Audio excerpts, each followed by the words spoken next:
Veolia n'est plus en charge ni de l'eau ni de l'électricité au Gabon. Les autorités du pays ont retiré la concession à la société française en raison d'une mauvaise qualité du service rendu aux usagers.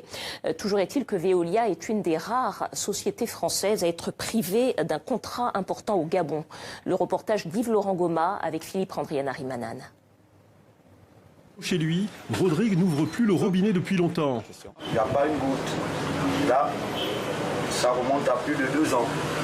Pourtant, il reçoit des factures à payer, mais dans le 2e arrondissement, en plein cœur de la capitale gabonaise, Rodrigue compte plutôt sur le ciel pour récolter l'eau de pluie. Et il n'est pas le seul, car dans de nombreux quartiers de Libreville, même constat. Alors cette pompe publique est prise d'assaut, souvent très tôt le matin. Il faut aller à 4 heures, il faut aller à 2 heures, l'eau ne coule qu'à partir de 0 heure, 1 heure, 2 heures du matin. Sans eau, le quotidien devient invivable. Faire ses besoins, un calvaire.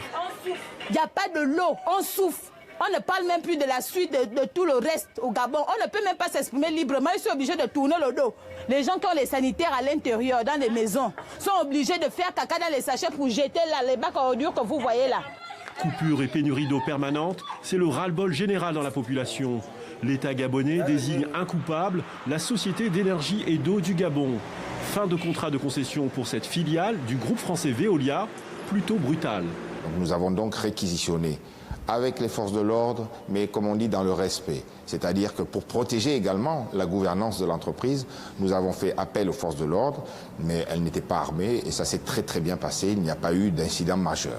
Après plus de 20 ans de service, Veolia doit se plier.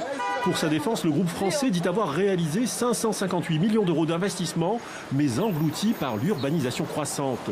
L'État gabonais reprend à sa charge le réseau de distribution pendant une période de transition d'1 an. Pour certains, cela ne va pas changer grand-chose. Tout ce qui est étatique aujourd'hui tombe à lambeaux. Donc ce n'est pas la SEG qu'on va espérer voir rayonner parce que l'État l'aurait récupéré.